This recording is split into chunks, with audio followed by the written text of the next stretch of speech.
अब गीता ज्ञान दाता यहाँ क्या कहना चाहता है कि जो भी भक्त परमात्मा के लिए प्रयत्नशील है और ये अन्य देवताओं की पूजा करता है, वो भक्ति तो कर रहा है परमात्मा की मानकर, लेकिन वो उन देवताओं से जो भी लाभ मिल रहा है उनको मैंने ही कुछ शक्ति दे रखी। जैसे अभी आपने शिव पुराण में पढ़ा, इसने कहा कि तुम तीनों ने एक एक विभाग प्राप्त कर रखा मुझसे। वो काल कहता है रजोगुण विभाग प्राप्त है विष्णु ब्रह्मा जी को, सतोगुण विभाग प्राप्त है विष्णु जी को, तमोगुण विभाग प्राप्त है शंकर जी को।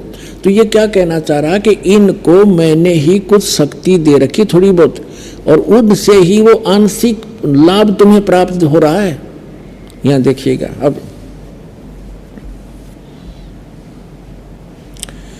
अब यहां 7वें अध्याय का अब 22वां पढ़ रहे हैं। वह पुरुष उस श्रद्धा से युक्त होकर उस देवता का पूजन करता है और उस देवता से मेरे द्वारा ही विधान किए हुए इच्छित भोगों को निसंदेह प्राप्त करता है। अब 23 में क्या कहा है, परंतु उन अल्प बुद्धि वालों का, अल्प बुद्धि माने मंद बुद्धि वालों का यानी मूर्खों का, वह फल नाशवान है और देवताओं को पूजने वाले देवताओं को प्राप्त होते हैं, मेरा भक्त मुझको प्राप्त होता है। ये जैसे चाहे बचे, ये गलत किया अनुवाद इन्होंने, ये नहीं, मेरा भक्त मुझको ही प्राप्त होता है।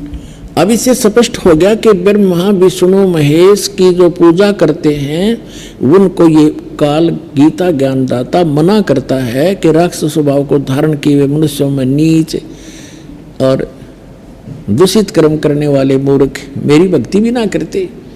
अब इनको ऐसा क्यों कहा, यहाँ थोड़ा सा प्रमाण देना पड़ेगा। जैसे हिरण्यकशिपु ने रजगुण ब्रह्मा की पूजा साधना की थी और उससे कुछ सिद्धि प्राप्त करके वो पंसारी बन बैठा एक हल्दी की गांठ से, अपने पुत्र प्रहलाद का शत्रु बन गया, न जाने कितनी यातनाएं उस मासूम बच्चे को दी और अंत में राक्षस कहलाया और कुत्ते वाली मौत मारा गया। अब यहाँ सूक्ष्म वेद में परमात्मा ने कहा कि ब्राह्मण बाणा कर्म कसाई हिरणाकुश छाती तोड़वाई, राक्षस कहलाया ब्रह्मा जी का रजोगुण का उपासक। फिर दूसरे नंबर पर हम लेते हैं शंकर भगवान को, तमोगुण के उपासक थे कौन, रावण। रावण जैसी उपासना वर्तमान का कोई भी शिव उपासक नहीं कर सकता, जिसने अपने यहाँ से दड़ काट के भगवान के समर्पित कर दी थी और जैसा किया वैसा ही दे भी दिया, वर्कडन दे सकते हैं ये।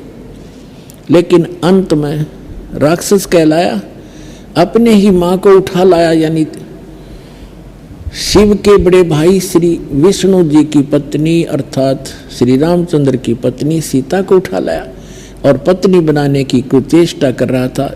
इससे बुरा कर्म और क्या करेगा प्राणी, और कुत्ते वाली मौत मारा गया, राक्षस कहलाया। एक भस्मा गिरी नाम का शिव का उपासक था और भगवान शिव के मकान के सामने कैलाश पर्वत पर सिरासन लगाकर तपस्या करने लग गया, ऊपर को पैर नीचे न सिर। 12 वर्ष तक ऐसी साधना करता रहा। एक दिन पार्वती जी ने भगवान शिव से प्रार्थना की कि हे भगवान, आप तो महेश्वर हो, आप तो दाता हो, समर्थ हो, जो चाहे दे सकते हो, आपका भक्त क्या मांगता है इसको प्रदान करो और यहाँ से विदा करो। तो भगवान शंकर ने कहा कि मांगो। भस्मागिरी क्या मांगते हो भक्त? भस्मागिरी ने कहा कि वचनबद्ध हो भगवान, तब मांगूंगा। भगवान शिव ने कहा ठीक है, मैं वचनबद्ध हो गया।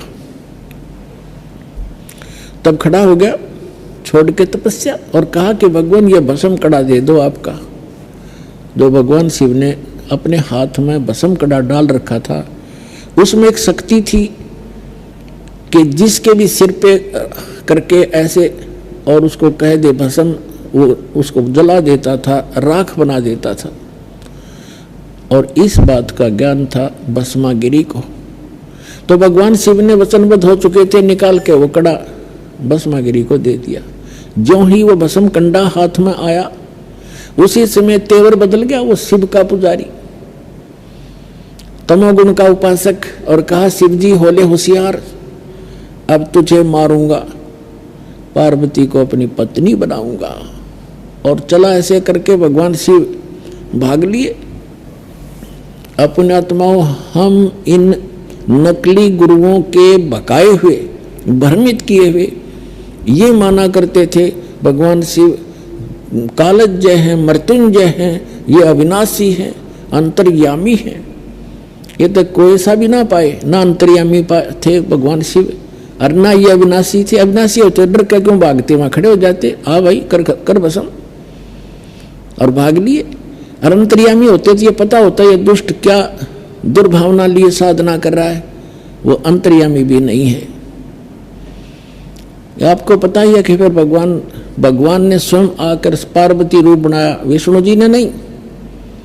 वो एक ही मालिक है जो सबके दुखों को दूर करता है, लेकिन बाद में विष्णु रूप बना लिया। शिव जी को न यकीन ना हुआ वो इस बात का, पार्वती रूप बनाकर भस्मागिरी को मारा, भस्मा असुर कहलाया। फिर उसके बाद वो राक्षस। तो कहने का भाव ये है कि शिव का उपासक कैसा दूषित कर्म भगवान मानने और उसकी पत्नी पर बुरी नीत कर रहा है, इससे दुष्कर्म करने वाला कौन होगा? राक्षस स्वभाव को धारण किए हुए मनुष्यों में नीच दूषित कर्म करने वाला मूर्ख है। अब 4 गालियां इकट्ठी दे रखी है। अब बात रही विष्णु जी के सतोगुण के उपासकों की। एक बार कुंभ का मेले की पर भी लगी हरपैड़ी हरिद्वार में, और वहां उस समय जब ये पर भी लगती है स्नान की, कुंभ के मेले की, तो सभी गिरी अलग से पूरी न्यारे, कनपाड़े अलग से, नागा न्यारे, वैष्णो अलग से और नाथ, ये सब अलग अलग जाकर के अपने अपने ग्रुप में अपने प्रमुख के साथ वहाँ बैठ जाते हैं। और स्नान करने के लिए जब चलते हैं तो वो अलग अलग ग्रुप में ही चलते हैं उस निश्चित समय पर। और की पैड़ी पे हरिद्वार के अंदर पर भी का समय था। सबसे पहले नागा, ये भी तमोगुण शिव के उपासक हैं, ये जाकर के हर की पैड़ी पर छा गए, कोई 1000, 50, 60 हजार की संख्या में। उधर से पीछे से सतोगुण के उपासक वैष्णव आ गए। उन वैष्णव ने आकर नागाओं से कहा कि नागाओं, तुम बाद में स्नान करना, हम श्रेष्ठ हैं, सर्वश्रेष्ठ हैं, हम सतोगुण विष्णु के उपासक हैं और पहले हम स्नान करेंगे। अब नागा कहने लगे नहीं, हम सर्वश्रेष्ठ हैं, हम त्यागी और बैरागी हैं, हम वस्त्र भी ग्रहण नहीं करते, हम सर्वश्रेष्ठ हैं, हम कोई इच्छा नहीं रखते। तो वैष्णव उपासकों ने फिर से दोहरा दिया कि तुम काहे के श्रेष्ठ हो, तुम टट्टी के हाथ भी नहीं धोते, राख लपेटे रहते हो, पशु की तरह नंगे फिरते हो, सरड फरडो, तो बाहर आओ, प्रथम हम स्नान करेंगे। अब वहां स्नान सनून तो भूल बाल गए, वे आपस में लड़ मरे, तलवार निकाल लाए, कुछ छुर्रे घोंप दे, एक दूसरे को मुंह से काटे और उसके बालों को पकड़ा है, बुरा हाल मचा दिया, कत्ले आम कर दिया। कहते हैं 25,000 ये त्रिगुण उपासक, ये ब्रह्मा विष्णु शिव के उपासक वहां कट कर मर गए। इसके विषय में सुख संवेद में परमात्मा ने कहा है, तीर तुपक तलवार कटारी जम दड़जोर बधावे हैं, हर पैड़ी हर हेत नहीं जाना, और वहां जाते एक चलावे, काटे शीश नहीं दल करुणा, ये जग में साध कवावे हैं, और जो जन इनके दर्शन को जावे उनको भी नरक पठावे। क्या बताया कि काटे शीश है, तीर तुपक तलवार कटारी अन्यों के डट के लठ बजावे हैं, हर पैड़ी हर हेत नहीं जाना। वैसे तो हर की पैड़ी कहें, भगवान की छाती पर कत्लेआम कर दिया इन मूर्खों ने। और काटे शीश नहीं दल करुणा, दिल में दया नहीं नालायकों के, और काटे शीश एक दूसरे को काट डाला, और नहीं दल करुणा, जग में संत कवावे हैं, और जो जन इनके दर्शन जावे, यानी इनका अनुयायी जो बन गया उनको भी नरक पठावे हैं। तो पुण्यात्माओं, आज का जो सत्संग इतना ही है। इससे सिद्ध हो गया श्रीमद् भगवद गीता अध्याय नंबर 7 के श्लोक नंबर 12 से लेकर 15 का ये सारांश हो गया कि इन तीनों गुण, रजगुण ब्रह्मा, सतगुण विष्णु, तमगुण शिव जी के जो उपासक हैं, इनकी साधना नहीं करनी चाहिए। हमारी श्रीमद् भगवद गीता ये सदग्रंथ बताता है इनकी साधना करने से कोई मोक्ष नहीं होता, उल्टा ही इनको ऐसी उपमा दी है जो आपको वर्णित की बार बार कहना अच्छा नहीं लगता। तो यहाँ भगवान कहा करते थे, 3 देव की जो करते भक्ति, उनकी को देना होए मुक्ति। गुण तीनों की भक्ति में ये भूल पड़ो संसारे, कह कबीर निज नाम बिना कैसे उतरो पारे। तो इससे सिद्ध हो गया भगवान ने 600 वर्ष पहले ये बात कही थी, जो आज दास ने उन्हीं के बताए ज्ञान के अनुसार उसके बच्चों को सिद्ध कर दिया कि ये साधना जो हम करते थे वो गलत थी और जिनको हम पूजते थे वो भगवान नहीं थे। बोलो सतगुरुदेव।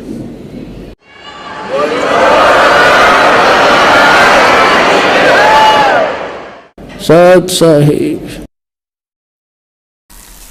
परमपिता परमात्मा पूर्ण ब्रह्म सर्व सृष्टि रचनहार कबीर परमेश्वर जी की असीम रजा से आप सभी पुण्यात्माएं परमात्मा की महिमा सुनने के लिए इस सत्संग के अंदर एकत्रित हुए। सौभाग्य आपका, धन्य है आप कि आपको ऐसे समय में मानव शरीर प्राप्त है कि इस समय परमात्मा ने ये यथार्थ ज्ञान और यथार्थ भक्ति मानव समाज को बतानी थी। इससे पहले इसको गुप्त रखा हुआ था। गुप्त रखने का कारण क्या था? इसको गुप्त रखने का एक महत्वपूर्ण कारण था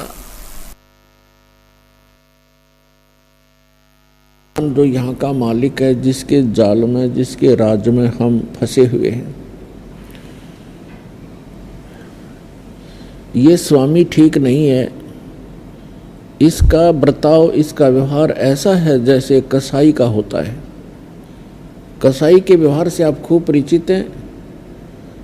जो भेड़ बकरियों को पालता है या किसी से परचेज करता है, विशेषकर कसाई अपने बकरे स्वयं पाला करते थे पहले। कुछ चंद लोग, राजा लोग ही मांस आहार किया करते थे,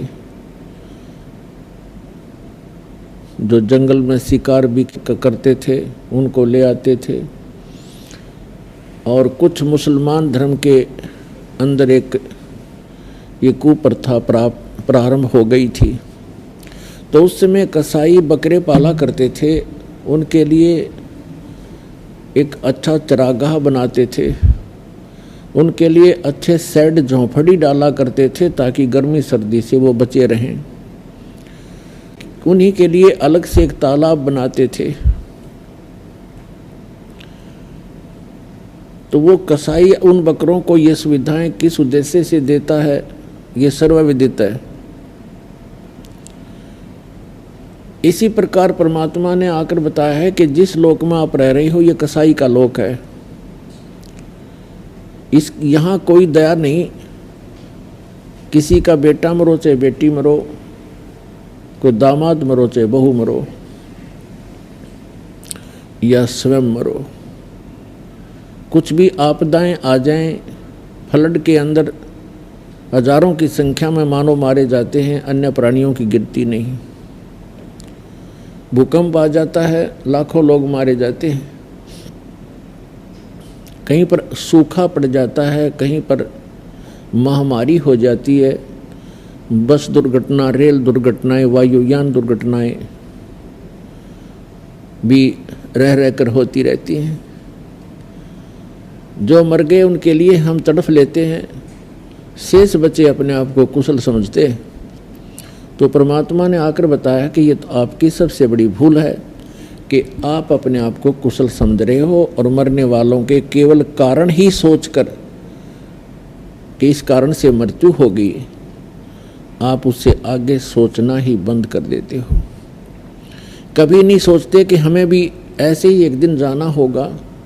जब हमें एक दिन जाना है तो हम किस लिए यहाँ पर ये संग्रह, यहाँ पर बैंक बैलेंस और प्लाटों पे प्लाट खरीद रहे हैं? ये हमारी महा अज्ञानता, तत्वज्ञानहीनता है। अब जैसे कसाई बकरे पालता है, उनको सुविधा देता है, जिस कारण से वो अबोध प्राणी उस कसाई स्वामी को एक नेक व्यक्ति मान बैठते हैं। किस कारण से? कि ये हमें कितनी अच्छी सुविधाएं दे रहा है, हमारी कितनी अच्छी केयर टेक कर रहा है।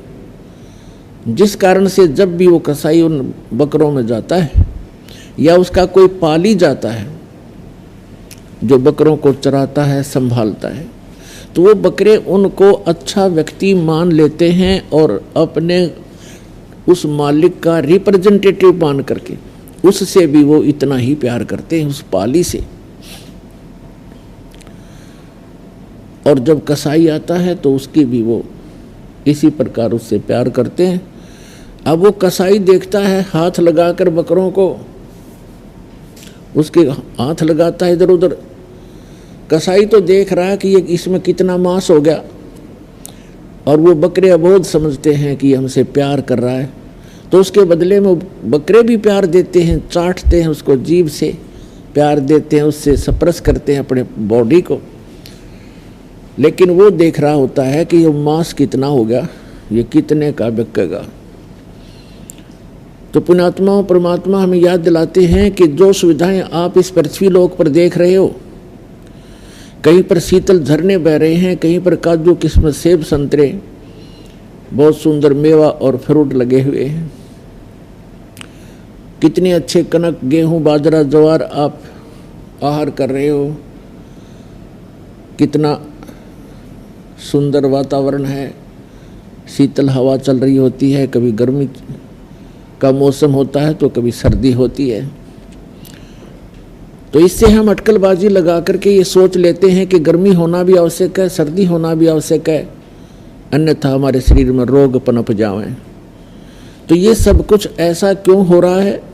हम इन सुविधाओं को देखते हैं तो ये समझते हैं कि यहाँ का जो भगवान है, जो स्वामी है, वो बहुत ही नेक है, क्योंकि हमारी कितनी सुविधाओं का ध्यान रखा हुआ है। और उस समय हम उन बकरों की तरह भूल जाते हैं जब बकरों के अंदर कसाई आता है और वो नहीं देखता ये किसका पुत्र है, किसकी माँ है, किसका बेटा है, किसकी बेटी है। वो अपने हिसाब से लाठी लेकर और जितने निकालने उनको निकाल ले जाता है। वो पहचान नहीं करता, उसको आवश्यकता ही नहीं है। और किसी का बेटा जाता है, किसी की माँ चली जाती है, किसी बकरों के परिवार के पूरे सदस्य भी मृत्यु को प्राप्त हो जाते हैं, उस दिन कसाई के हत्थे चढ़ जाते हैं। ठीक इसी प्रकार आपके साथ यहाँ व्यवहार हो रहा है, वो परमात्मा स्वयं आकर बताते हैं। लेकिन हम तत्व ज्ञान से बिल्कुल अपरिचित हैं, जिस कारण से परमात्मा के यथार्थ ज्ञान पर हम विश्वास नहीं कर पाते, क्योंकि हम अपने परिवार में इतने रंगे जा चुके हैं और यहाँ की इस संपत्ति को हम अपना मान बैठे हैं। तो वो परमात्मा याद दिलाते हैं, काया तेरी है नहीं, ये माया कहाँ से हो, चरण कमल में ध्यान रखो, इन दोनों को खो। जब तेरा शरीर ही तेरा नहीं, बोले प्राणी, जब तेरा शरीर ही तेरा नहीं, एक दिन ये समाप्त होगा, सवा होगा या दफना दिया जाएगा, तो ये माया को तू अपनी कैसे मान बैठा है? भोले प्राणी, कुछ विवेक से काम ले। तो पुण्यात्माओं, परमात्मा प्रथम बार जब यहाँ आए, हम अपनी गलती से इस काल के जाल में फंस गए। अब यहाँ थोड़ी सी आपको मौखिक सृष्टि रचना सुनाऊंगा, उसके बाद आपके हृदय में ये जो ज्ञान है यथार्थ, ये तुरंत समाएगा। अब जो दास आपको कथा सुनाएगा सृष्टि रचना की, ये प्रथम बार जो व्यक्ति, जो बहन भाई सुनेगा, उसको अच्छा सा नहीं लगेगा, क्योंकि हमने महाभारत सुन रखी है, हमने कृष्ण लीला देख रखी है, हमने श्री राम लीला देख रखी है, और हम दृढ़ हो चुके हैं कि भगवान की कथाएं बस ऐसी ही होती हैं। लेकिन हम भूल जाते हैं कि हमारे धर्मगुरु कभी तो कहते हैं ब्रह्मा जी सारी सृष्टि के रचनहार है, कभी कहते हैं विष्णु जी सर्वशक्तिमान है, सबके रचनहार यही है, कभी कहते हैं भगवान शंकर ही 3 रूप धारण करके सबकी सतिथि सृष्टि और संहार करते। तो ये लोक वेद दंत कथा थी और हमने यहाँ घनी सुन रखी है और बहुत वर्षों से सुनते हुए आ रहे, हमें कोई ऑब्जेक्शन इसमें रहा नहीं, क्योंकि 1 से सुनते हैं, 2 से सुनते हैं, 100 से सुनते हैं, 1000 से सुनते, वो झूठ भी हमें सत्य लगना प्रारंभ हो जाती है। हमारे साथ ऐसा ही हो चुका है। और जिसमें हम सत्य, जब वो सत्य बताई जाती है तो इतना असत्य सुनने के बाद जिसको हम सत्य मान चुके हैं, वो जल्दी सी स्थान छोड़ती नहीं।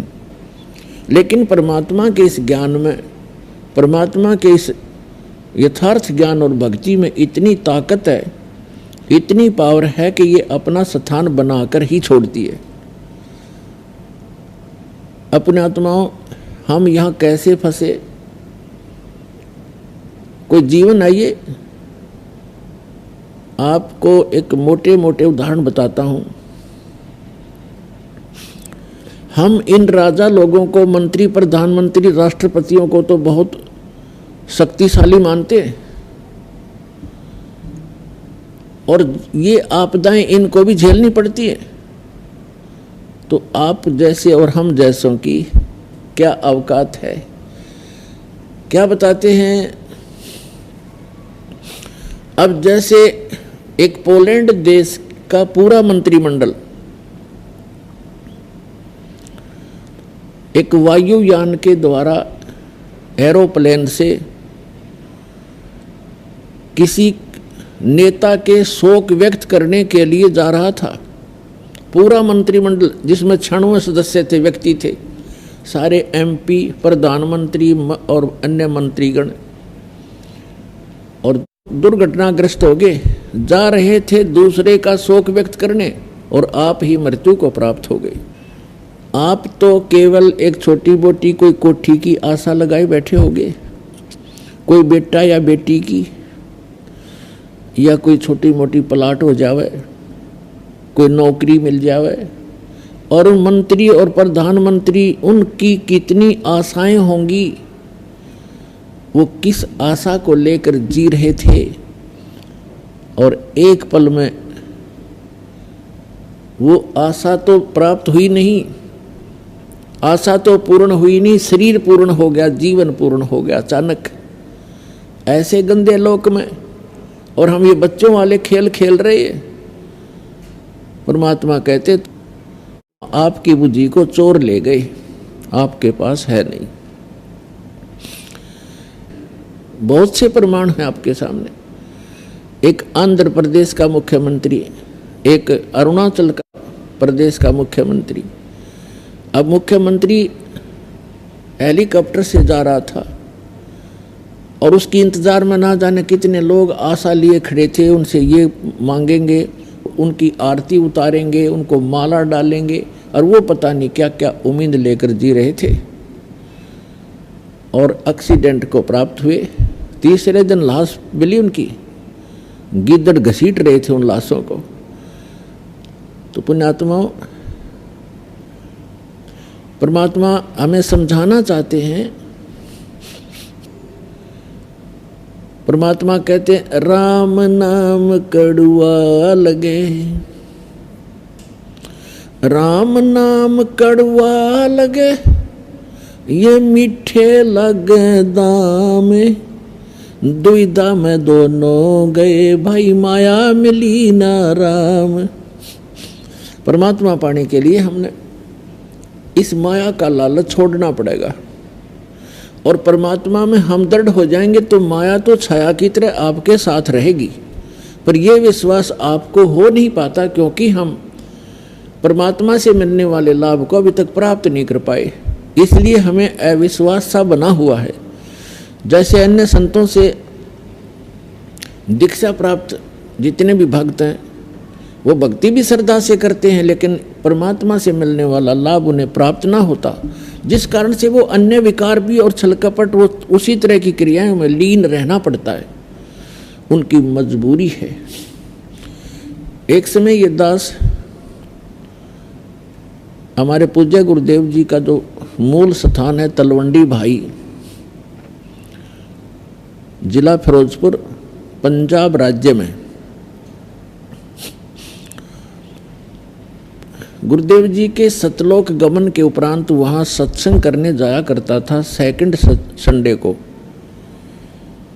तो दास ने संडे का सत्संग करने जाना था और शुक्रवार को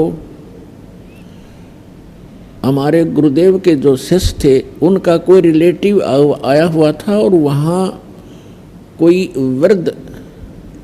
वृद्धा की मृत्यु हो गई थी, उसका शोक व्यक्त करने आया था। शनिवार को वो जा रहा था।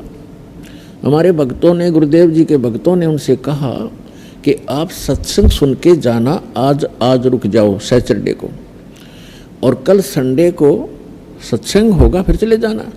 वो कहने लगा मुझे बहुत आवश्यक कार्य है, एक पार्टी से मेरा एग्रीमेंट होना है और वो कल संडे को आएगी, उससे पहले मैंने उनके लिए रेस्टोरेंट बुक कराना है, ऐसे करना है वैसे करना है।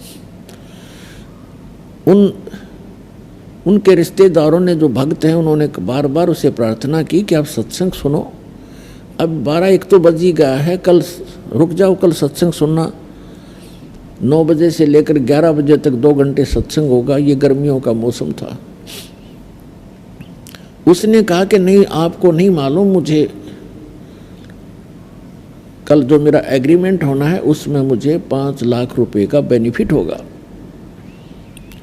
तो उन्होंने कहा कि आप सुबह निकल जाना, 4 बजे कल मीटिंग बता रहे हो संडे को, यहाँ से 11 बजे सत्संग समापन होगा, आप चले जाना। 12 बजे चलोगे तो भी 3 बजे पहुँच जाओगे, 4 बजे पहुँच जाओगे। कहने का भाव ये है कि उसने उनकी एक नहीं मानी और जैसे तैसे वो वहाँ से चला गया। अम्बाला के पास जाकर एक बजरी का भरा हुआ ट्रक खड़ा था, उसके पिछले व्हील निकाल रखे थे, कोई डिफेक्टिव हो जाने के कारण जैक लगा रखा था। अब उसने तो एग्रीमेंट दिखा था, 5 लाख रुपए दिखे थे, अंधा हो रहा था माया में। पूरा परिवार बैठा था, 4 सदस्य थे, एक बेटा, एक बेटी, उसकी पत्नी और वो स्वयं। वो मारुति कार थी, पूरी स्पीड से जा रहा था और वह करड़ाई आ रही थी उसकी, उस ट्रक के नीचे जाके टकराई वह Maruti car. At the spot तत्क्षण चारों के चारों मर गए, कचूमर निकल गया। अब चाट ले उस 5 लाख के बेनिफिट ने, सिर पर धर ले। परमात्मा हर बार कहते हैं तुम कहाँ मूर्ख बने बैठे हो, किस काम लगे हुए हो, जो काम तुमने करना था वो छेड़ा भी नहीं है। तो परमात्मा कहते हैं राम नाम कड़वा लग गए, ये मीठे लग गए दाम, और दुविधा में दोनों गए, माया मिली ना राम। जब सत्संग के लिए रुक जाता वो बोंदू तो वह करड़ाई टल दी, और वह कित भाग के जहाँ थे एग्रीमेंट वाले, उन्हें भी तो जरूरत होती है। उसको 5 लाख का बेनिफिट है तो उनको 20 लाख का होगा, जब उसको 5 का देंगे वह तो भाग के जहाँ थे कित है। और तेरे मस्तिष्क में लिखा है तो मिलेगा, नहीं तो नहीं मिलेगा। तो पुण्यात्मा इस अध्यात्म ज्ञान से और परमात्मा की शरण में आने से फिर पल पल पर आपको सहारा मिलना शुरू हो जाएगा। फिर आपको दृढ़ विश्वास भी होगा और परमात्मा में आस्था आपकी दृढ़ होगी। प्रथम भगवान होगा, बाद में संसारिक काम होगा। अब हम पहले संसारिक काम को रखे हुए और बाद में सेकंड भगवान को, कभी समय मिला तो याद कर लेंगे, ना तो काम जरूरी है। देखो, काम अवश्य जरूरी है, कार्य भी करने हैं, लेकिन परमात्मा का सहारा मिल जाने से वही कार्य बहुत आसानी से होते हैं। जैसे पहले हमने देखा, दास का जन्म एक किसान परिवार में हुआ, तो पहले हाथ से हमारी माताएं आटा पीसा करती थी, हाथ से हमारे माता पिता पशुओं का चारा काटा करते थे, एक मशीन चल रही थी एक चक्कर से की, और फिर पावर का कनेक्शन ले लिया बिजली का। अब उस पावर से वही आटे की मशीन, वो चक्की, जब 1-2 घंटे में हमारी माता मुश्किल से 5 किलो पीस पाव थी, और 2 घंटे में वह 2 क्विंटल आटा पीस दे चक्की। तो कहने का भाव ये है, ऐसे ही पशुओं का जो चारा काटने की मशीन भी पावर से चलने लगी, कटाकट मिनट में ढेर लगा देती है। तो परमात्मा की पावर मिलने के उपरांत आपके जो कार्य हैं वो भी ऐसे पावर ही चलाएगी, और बहुत ही अच्छी स्पीड से होंगे, घने होंगे। पर अभी तक आपको ये विश्वास बन नहीं पा रहा, क्योंकि आपको जहाँ से कनेक्शन प्राप्त है वो पावर हाउस नहीं है। वो तो की करके लटक तार बांध कर आपको कनेक्शन दे रहे हैं, उसको पावर हाउस बता रहे हैं। उदाहरण के तौर पर जैसे ये राधा स्वामी पंथ है, राधा स्वामी पंथ श्री शिवदयाल जी से चला, आगरा वाले से, पन्नी गली वाले से। उनका कोई गुरु नहीं। अपने आत्माओं जब गुरु नहीं है तो पीछे कनेक्शन है नहीं किसी से। तो वो शिवदयाल जी एक कीकर का लटका बांध रहा था तार, और उसे आगे कनेक्शन दे दिया सबको, और सब ने ये लगा कि ये बहुत अच्छा इंजीनियर है और इसने ठीक से कनेक्शन ले रखा होगा। और जिस कारण से आज 20-20 वर्ष राधा स्वामी, धन धन सतगुरु और ये जय गुरुदेव और जितने भी ये उससे निकले हुए पंथ हैं वो सारे ऐसे ही समझो। अब 20-20 साल वहाँ भक्ति करके आज वो उजड़े पड़े हैं और रोते हैं बेचारे। कोई कहता बेटा मर गया, बेटी मर गई, विधवा होगी लड़की, और मेरे भी 36 रोग शरीर में है, लुट गया पिट गया। अब उनको समझ में आने लगी है कि कर्जा लटका बांध रहे थे, कनेक्शन भगवान से पावर कनेक्टेड नहीं थी उनकी, तो लाभ कैसे हो। और यहाँ देखो जो 10-12 वर्ष से ही दास ने नाम देना शुरू किया है, 10-12 वर्ष से जो कनेक्टेड है नाम से, आज उनके कितने सुख हैं आप गिन नहीं सकते, इतना सुख दिया भगवान ने।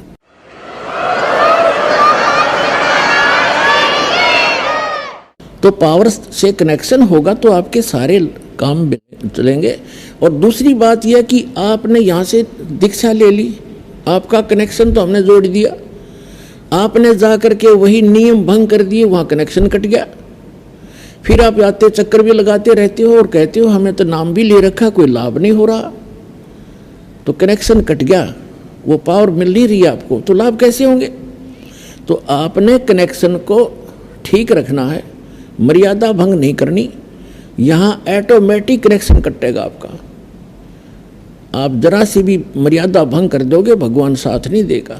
कबीर साहब कहते हैं जब लग अंसा हमरी आना और काल लगे नहीं तेरा बना। फिर परमात्मा बताते हैं कि जब तक ये जीव हमारी मर्यादा में रहेगा, आन कान बोलते हैं हमारे देसी भाषा में, हमारी आन माने मर्यादा में रहेगा, और तब तक काल का कोई अटैक नहीं होगा। फिर परमात्मा बताते हैं कि 100 वर्ष तक सतगुरु पूजा, 100 वर्ष तक इस दास से प्राप्त भक्ति आप कर रहे हो और नियमित कर रहे हो, बहुत अच्छी बात है, क्योंकि आपका धन संग्रह हो रहा है। और एक दिन आन उपासी 100 वर्ष तक सतगुरु पूजा, गुरुदेव से सतगुरु से लेकर साधना जो कर रहे हो, 100 वर्ष सतगुरु पूजा, एक दिन आन उपासी, वो अपराधी आत्मा फिर पड़े काल की फांसी। अब 100 वर्ष साधना कर ली, एक दिन आस्था हटेगी, आस्था हटेगी तभी तो हम आन उपासना करेंगे, तो आप गए काम तय। वो क्या होगा कि आपकी आस्था हट गई, भगवान से कनेक्शन कट गया, और उस समय आपके साथ एक धोखा और भारी बनेगा। जिसने 5-7 वर्ष तक, 4-5 वर्ष 10 वर्ष ये सत साधना कर ली, फिर सुख तो स्वाभाविक होंगे ही होंगे आपको, क्योंकि सुख सागर है ये भगवान। और फिर आपके मन में मस्ती आवेगी, आपका कनेक्शन भी कट जाएगा, आप आन उपासना करोगे या कोई और गलती कर बैठोगे, और गलती पे गलती करते भी रहोगे और आपको हानि कुछ नहीं हो रही होगी, तो आप और उत्साह बढ़ेगा आपका नाम तोड़ने में। लेकिन आप भूल चुके होगे उस समय कि जो आपको सुख हो रहा है, अभी कोई आपत्ति कनेक्शन कटने से, नाम कटने से भी नहीं आ रही है, आपका इन्वर्टर चार्ज हो गया। अब बेशक डिस्कनेक्ट रहे इन्वर्टर, आपने वो चार्ज कर लिया और उस जब तक वो जितना चार्ज है उससे आपको लाभ हो रहे होंगे, लेकिन आगे कनेक्शन ना होने से आगे उसमें चार्जिंग नहीं हो रही, जिस कारण से एक दिन ऐसा आएगा आपको सर्व सुविधाएं ऑटोमेटिकली समाप्त हो जाएंगी। उस समय आपकी आंख खुलेंगी तो उस समय बहुत देर हो चुकी होगी। इसलिए आप जी से दास की प्रार्थना है कि मर्यादा में अवश्य रहना, नहीं तो आपने उलाने दे जाओगे कि नाम भी ले रखा है, पाठ भी करा लिया, जोत भी चढ़ा दी, तो फर्स हो गए, नाम लिए न कोई लाभ नहीं हो रहा। ये कोई हो सकता है? अगर कनेक्शन ठीक रहे, आपकी मशीन ठीक है, पावर आपसे फुल पावर से 3 फेज से कनेक्शन है, मोटर ना चल रहा है, ये हो सकता है? तो यह परमात्मा कहते हैं सतगुरु के दरबार में कमी काहे की ना, अनसा मौज नहीं पावता तेरी चूक चाकरी में। इस सच्चे दरबार में कोई कमी नहीं किसी भी वस्तु की। आपको मौज नहीं बख्श रहा भगवान, तो आपकी कोई सेवा में, आपकी पूजा में, आपकी कोई मर्यादा में चूक है, उसको अपनी को सुचारू करो, फिर लाभ लो भगवान के। तो दास जो कहना चाह रहा था, इसे गंदे लोक में हम रह रहे हैं, यहाँ एक पल का भरोसा नहीं, और वो माया धरी धराई रहेगी उस बाई की, पूरा परिवार नाश हो गया 5 लाख के चक्कर में। और परमात्मा कहते हैं हमारी शरण में रहो, आपका कोई कार्य में बाधा नहीं आने दूंगा, लेकिन कार्य हो हमारी मर्यादा अनुसार। एक तो पुण्यात्माओं, आप सभ्य समाज हो, शिक्षित समाज है, पूरा विश्व है, लेकिन इधर थोड़ा सा भी माइंड डाइवर्ट हुआ ही नहीं है। जो साधना कर रहे हैं उन संतों के पास, नकलियों के पास, उनसे उनको परमात्मा वाला लाभ नहीं है। यदि किसी को कोई सुख हो रहा है तो वो हो रहा पूर्व जन्म की बैटरी चार्ज, उनके पूर्व जन्मों के पुण्यों से, और वो सोच बैठा है कि यहाँ मैंने दीक्षा ली है तो मैं मंत्री बन गया, वहाँ से दीक्षा उस दिन 20 साल ने ली है, वो को ना बने मंत्री। तो वो पूर्व जन्म के संस्कार ही आपके प्रभावित चल रहे हैं, और ये मान बैठते हैं कि हमारे इस गुरुजी से नाम लेने से हमें मोक्ष हुआ, ये लाभ हुआ। अब इसका पता चलेगा हमारे सदग्रंथों से कि किस संत की साधना शास्त्र अनुकूल है और किसकी शास्त्र विरुद्ध है। जिसकी शास्त्र अनुकूल है और वो अधिकारी है उस मंत्र जाप के देने का, उसी से लाभ होगा। अगर ये मंत्र दास के पास से कोई प्राप्त करके, तीनों के तीनों मंत्र, फर्स्ट मंत्र सतनाम, सेकंड और सार नाम, और वो खुद आगे संत बन नकली पासपोर्ट बनाने लग जाता है, तो वो साधना भी ज्यों की त्यों होगी और ज्ञान भी यही सुना देगा, क्योंकि तो पूरे विश्व में भेज दिया बच्चों ने बना बना कर सीडी, लेकिन उससे लाभ नहीं होगा। इसलिए हमने सभी चीज़ों को बड़ी सावधानी से चेक करना पड़ेगा। ये मनुष्य जीवन का सौदा है, हम छोटे मोटे सौदे में सौ जांच करते हैं, और इस मनुष्य जीवन के सौदे में भी हमने घनी जांच करनी पड़ेगी। अभी तक हमें जांच करने का कोई फुटरोल नहीं था, कोई पैमाना नहीं था। अब दास ने एक पैमाना बता दिया कि शास्त्र अनुकूल साधना करने से ही लाभ होगा, क्योंकि हमारे सदग्रंथ बताते हैं। श्रीमद् भगवत गीता अध्याय नंबर 16 के श्लोक 23-24 में कहा कि शास्त्र विधि को त्याग कर, यानी शास्त्रों में जो वर्णित है उस साधना के अतिरिक्त यदि हम अन्य साधना करते हैं वो मनमाना आचरण है, किसी व्यक्ति विशेष संत विशेष का बताया हुआ। उस मनमाना आचरण करने से न तो सुख होता है, न कोई सिद्धि प्राप्त होती है, और न ही उसकी परम गति होती है, अर्थात व्यर्थ। तो गीता अध्याय नंबर 16 के श्लोक नंबर 24 में तुरंत कहा कि इससे तेरे लिए अर्जुन कर्तव्य और अकर्तव्य की अवस्था में कौन सी साधना करनी चाहिए, कौन सी ना करनी चाहिए, उसके विषय में सदग्रंथ ही प्रमाण है, उनको आधार मानना। तो दास आपको सबसे पहले यही सिद्ध करता है, सदग्रंथ दिखाता है।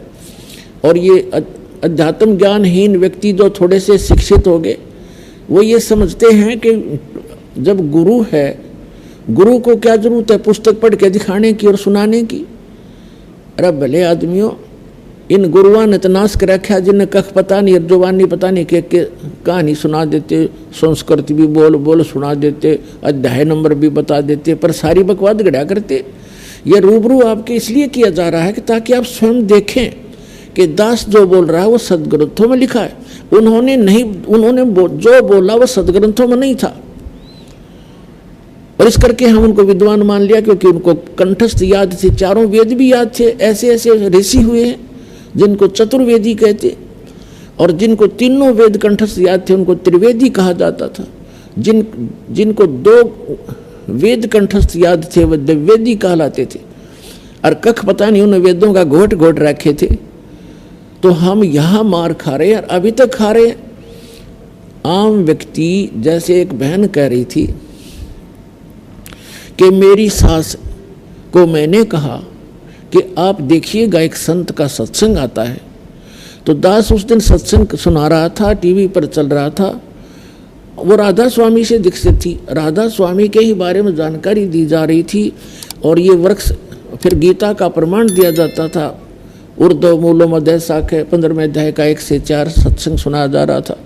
उसमें उल्टा लटका हुआ वृक्ष दिखाया जा रहा था।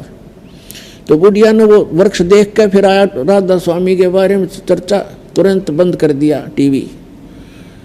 उसकी बहू जो पुत्र वधू थी वो यहाँ से दीक्षित थी, तो उसने कहा, बुढ़िया ने बंद कर दिया टीवी, के तो निंदा करता है, ये दरख्तों में रब भालदा है। पंजाब की बात है, बोला दरख्तों में रब भालदा है, यानी दरख्तों में वृक्षों में ये भगवान ढूंढ है। अपने आत्मा यहाँ मार खा गए हम। हमने क्या देखा, ये राधा स्वामी वाले 40 मिनट बोले अगर मुस्कुल के संत, और कख उनको पता नहीं, अटपट करके चले जाए सारे श्रद्धालु, क्योंकि श्रद्धालु का स्वभाव है वो हाथ जोड़े खड़े रहते हैं। अब बस बड़े वचन सुन लिए, खाक वचन सुन लिए, उन्हें कख भी नहीं पता। तो इसी प्रकार बहुत से अन्य हमारे भक्तों से कहते हैं, जो दूसरे संतों के शिक्षित हैं, दीक्षित हैं, जो भक्त हैं, वो कहते हैं तुम्हारे गुरु जी तक पुस्तक पढ़ पढ़ सुनावे, उन्हें कख भी पता नहीं, उनको याद ही कुछ नहीं रहता। मेरा याद तो सारा है, पर भाई बिना दिखाए काम ना चला, विश्वास नहीं हो सकता। तो इसलिए पुण्यात्मा इतना जटिल बना रखा था इस भक्ति मार्ग को और इस अज्ञान को, इतना रंग दिया, हमारे हृदय में ठोक दिया था। अब दास ने उसको हटाना और निकालना बड़ा दुर्बर हो रहा है। पर परमात्मा ने दया करी, अपने बच्चों को पहले शिक्षा दी और ऐसे इंस्ट्रूमेंट बनवा दिए, ये मीडिया और चैनल, और साथ में ये CD DVD बनवा दी, मोबाइल के अंदर ऐसी बढ़िया सिस्टम करवा दिया। ये गॉड गिवन है, ये सारा कुछ आपके लिए। 43,20,000 वर्ष है चतुर्युग के अंदर, सतयुग त्रेता द्वापर में, और ये लगभग 40 लाख वर्ष जा लिए, अभी तक ना हुई है कुछ भी व्यवस्था। और अभी 10 वर्ष से ज़्यादा 10 वर्ष हुए हैं। इस 10 वर्ष से मालिक ने ये डूंडा उठा दिया, मोबाइल बनवा दिए, इनमें सारा सत्संग सुनो। पहले बकवाद भरा कर दिए, सत्संग भरेंगे बच्चे, आप सुनाएंगे, परिवार को सुनाएंगे, कोई रिश्तेदार आ गया उसको सुनाएंगे बैठ के, देखो सत्संग सुनो, अपना उद्धार, आने वाले जो वहाँ आएंगे उनका उद्धार। और ऐसे इसलिए परमात्मा ने ये ऐसे उपकरण बनवाए हैं जिससे आप जिस सदग्रंथों को स्वयं देखेंगे और फिर भगवान को पहचान कर अपना कल्याण करवा लोगे।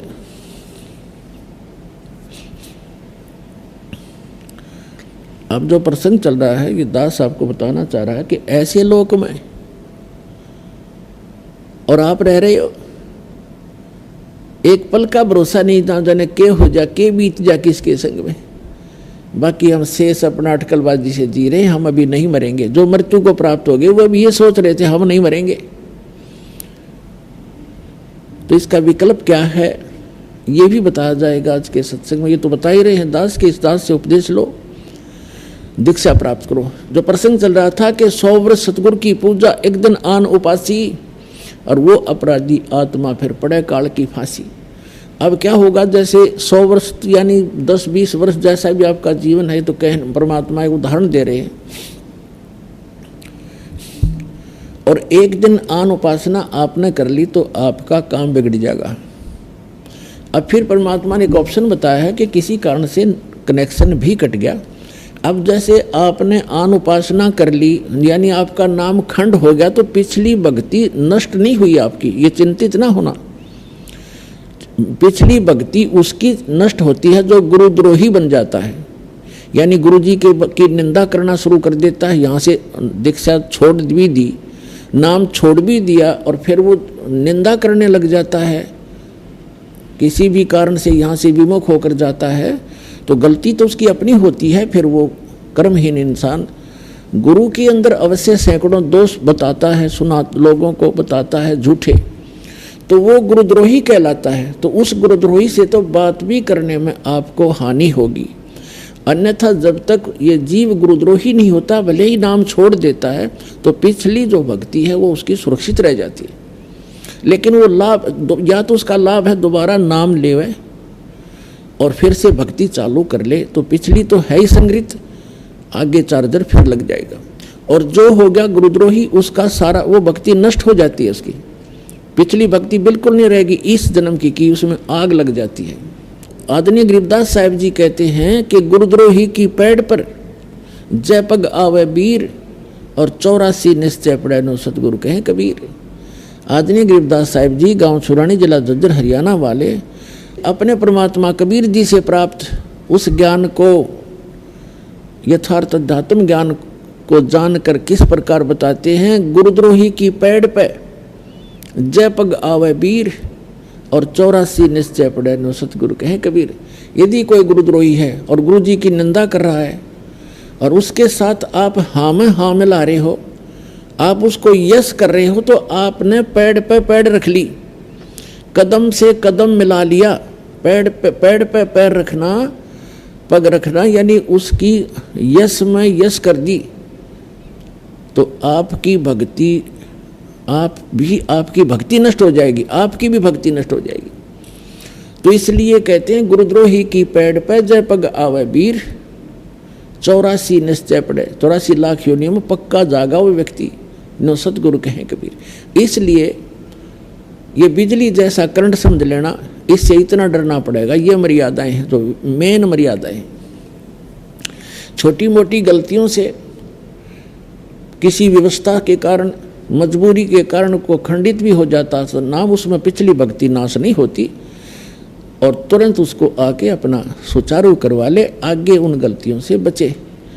अब ये दास देख रहा है कि समाज भगत और जगत का सदा से ही बैर रहा है, विरोध रहा है, क्योंकि भगत ने जो क्रियाएं करनी होती हैं वो भक्ति को सुचारू रखने के लिए करनी पड़ती हैं, और समाज की क्रियाओं को करते हुए हम भक्ति पर नहीं चल सकते।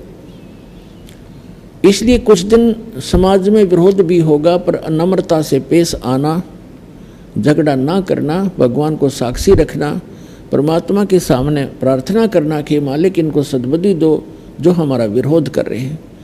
फिर एक दिन उनको भी आवश्यकता भगवान की, वो भी आएंगे, उन्होंने ज्ञान सुना नहीं है, इसलिए वो कई जगह आपने सुना है कि गांव में विरोध कर देते हैं, कुल के लोग भी विरोध कर देते हैं, खुद परिवार के सदस्य भी विरोध कर देते हैं। करने दो उनको, पर आप अपनी क्रिया को छोड़ना नहीं, भक्ति करते ही रहना।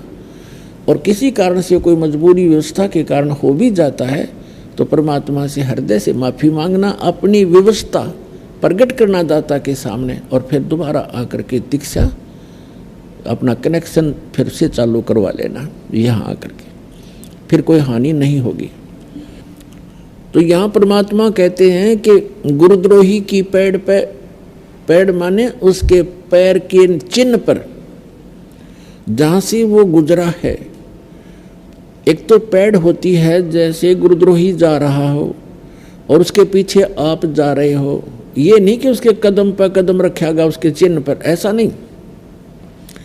पैड़ पे पैड़ रखना, कदम से कदम मिलाना, कदम से कदम मिलाना मीन उसकी सब बातों को आप स्वीकार करना। कर लेते हो तो वो गुरुद्रोही की पैड़ पे पैर रख दिया आपने। जैसे कोई आपके गुरुजी की निंदा भी कर रहा है, आप कहीं बैठे हो, जैसे बस में बैठे हैं और दूसरी सीट वाला ही ये बातें करना शुरू कर देता, तो आप कहाँ जाओगे? तो आपके हृदय में ये उससे लड़े नहीं, क्योंकि लड़ने से तो बात बिगड़ती है भगत की, उससे लड़े नहीं, और उससे द्वारा जो बकवाद की जा रही है वो आपके हृदय में घर करे नहीं कि ये वैसे नींद में बन रहे हैं, बांधन दे, भौंकण दे इसको, उससे कुछ जवाब नहीं देवे। और जवाब देवे तो भी नम्रता से देवे कि भाई साहब या बहन जी आप भ्रमित हैं, हम वहाँ जाते हैं, हम गुरुजी से संपर्क में हैं, आप सुनी सुनाई कह रहे हो तो आप भ्रमित हैं। अगर फिर भी वो नहीं मानता है तो फिर एक आधा प्रमाण जितना विनम्रता से दो, झगड़ा नहीं करा करते वक्त। फिर भी नहीं मानता तो फिर ये सोच ले कि इसने काल की भांग पी रखी है, और नशे में आदमी कुछ भी कह सकता है, भौंकने दे, कहने दे इसको, उसको कहे नहीं कि भौंक ले, लड़ाई हो जाएगी फिर तो, अपने मन में रख है करने दे इसने जो कह रहा है। तो वो आपने पेड़ पे पेड़ नहीं रखी। अब कोई घर का सदस्य ही ऐसा हो जाता है नालायक, जिसने ज्ञान नहीं सुन रखा, तो वो भी आपका विरोध कर सकता है, सुनी सुनाई बातों से वो भी गुरु जी की निंदा कर सकता है। तो उसको ऐसा थोड़ा घर से निकाल देंगे या हम भाग जाएंगे, उसकी यश नहीं करे उसकी बातों की, तो आपने वो निंदा सुनी नहीं। और यदि आपके हृदय में भी कोई थोड़ी बहुत त्रुटि आ जाती है तो आपने वह निंदा सुन ली, आपको भी उतनी ही हानि हो गई। अपने आत्मा उसके लिए विकल्प आपको बता ही दिया है कि पुनरुपदेश लेवे और आगे ऐसी त्रुटियों से बचे। अब जो प्रसंग दास आज सुनाना चाह रहा था कि आप यहाँ इस लोक में क्यों फंस गए, या कोई चीज भी ऐसी नहीं जो सुरक्षित, तो यहाँ का राजा सुरक्षित नहीं तो प्रजा कैसे सुरक्षित होगी? फिर हम रह क्यों रहे हैं यहाँ पर? क्योंकि हमें परिवार हमारा प्यारा लगता है, बच्चे प्यारे लगते हैं, माता पिता में मोह है, संपत्ति हमारी लगती है, तो यह भूल है अपनी। ठीक है, जो प्यारे लगते हैं वो तो अच्छी बात है, लेकिन जो संपत्ति अपनी मानते हो, परिवार अपना मानते हो, यह अपनी भूल है। अगर हमारा हो तो हमारे पास रहे, ये जा क्यों रहे हैं बारी बारी? तो ये अपना नहीं है, ये अपनी भूल है, और ये हमारे बस की बात भी नहीं है, क्योंकि हमारे ऊपर इन तीनों गुणों का इतना भयंकर प्रभाव है, इतना जबरदस्त प्रभाव है कि हमारे बस की बात नहीं। जैसे किसी ने भांग पी रखी है या कोई शराब पी रखी है, तो जितने भी व्यक्तियों ने वो भांग शराब पी रखी है, सबकी गतिविधि, सबकी सोच और सबकी चाल ढाल एक ही जैसी होती है। कबीर साहब कहते हैं, कबीर ये माया अटपटी सब गट आन अड़ी, और किस किस को समझाऊं या कुएं भांग पड़ी। अब जैसे किसी कुएं में कोई 1 क्विंटल भांग डाल दे, अब जितने भी उस कुएं के जल को पिएंगे तो सभी को वो नशा होगा। 1000 पिएंगे ना, 1000 भी एक जैसी गतिविधि करेंगे, एक जैसी भाषा बोलेंगे, और ऐसे चलने का उनका अंदाज होगा। तो परमात्मा कहते हैं, इस काल ने 21 ब्रह्मांड वाले अपने कुएं में या त्रिगुणमयी माया की भांग डाल रखी है। कबीर ये माया अटपटी सब गट आन अड़ी, और किस किस न समझाऊं या कुएं भांग पड़ी। अब इस भांग को उतारने के लिए एंटीबायोटिक ये ज्ञान है और ये मंत्र हैं, इससे ये आपकी भांग उतर जाएगी। और ये भांग उतरने के बाद फिर आपको पता चलेगा कि मैं कहाँ रह रहा हूं। जैसे एक शराबी शराब पी के, जैसे हरियाणा जैसे क्षेत्र में, राजस्थान जैसे क्षेत्र में, राज्य में शराब पी करके बाहर पड़ा है गर्मी में दिन के 12 बजे, और बुरा हाल, पसीना पसीना हुआ है, रेत में लिपटा पड़ा है। उसको कोई कहे कि उठ भाई, आप तो बहुत गलत स्थान पर पड़े हो, चलो आपको छाया में बैठाता हूँ, आपको प्यास भी लगी होगी। तो वो पड़ा पड़ा कहता जोड़ दे मौज हो रही है। अब उसको पता है नहीं तो पड़ा कहाँ है, क्योंकि वो होश में नहीं है, उस नशे से बोल रहा है। और जब वो होश में आएगा, सचेत होगा, वह शराब उतर जाएगी, उसकी नशा उतरेगा, तब वो देखेगा और उसको कोई बताएगा कि तू यहाँ पढ़ा था कल, तो उसको स्वयं महसूस होगा कि मैं गलत जगह पढ़ा था, अरे यह शराब पीनी नहीं चाहिए। उस समय तो मन में आओगी, पर सामने फिर घूटी ला बैठेगा। तो कहने का भाव ये है कि हम सत्संग सुनते हैं, सत्संग सुनने के बाद हमें पता चलेगा या भांग उतरेगी, शराब उतरेगी, नशा इस काल का, इस झूठे सुख को सुख है, ये मान रहा मनमोद, ये सकल चबीना काल का, कुछ मुख में कुछ गोद। फिर आपको जब यह नशा उतर जाएगा, इस सत्संग रूपी एंटीबायोटिक ये टेबलेट खाते हैं, फिर आपको महसूस होगा कि हम कहाँ रह रहे हैं, ये कोई लोक है, ये कोई स्थान है जिसमें हम रह रहे हैं। तो ये एंटीबायोटिक सत्संग आपको इसलिए सुनाया जा रहा है कि ताकि आपका ये नशा उतरे जहाँ आप रह रहे हो और जिसको आप अपना मान रहे हो।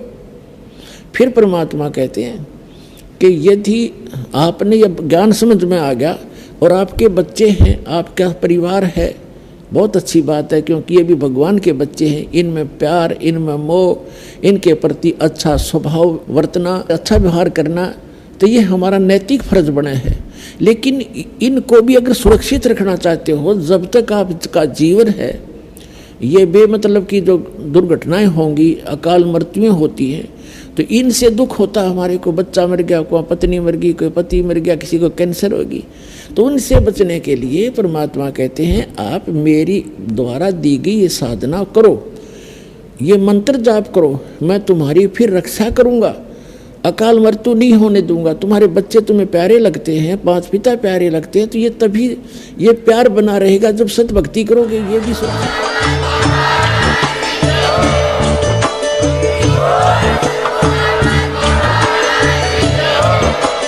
आप सुन रहे थे जगत गुरु तत्वदर्शी संत रामपाल जी महाराज जी के मंगल प्रवचन। अधिक जानकारी के लिए विजिट कीजिए हमारी वेबसाइट www.jagatgururampalji.org। संत रामपाल जी महाराज जी के शुभ आशीर्वाद से पूरे विश्व भर में 500 से भी ज्यादा नाम दीक्षा केंद्र हैं, जिन पर संत रामपाल जी महाराज जी द्वारा ऑनलाइन निशुल्क नाम दीक्षा दी जा रही है। अपने नजदीकी नाम दीक्षा केंद्र का पता करने के लिए संपर्क करें 8222880541।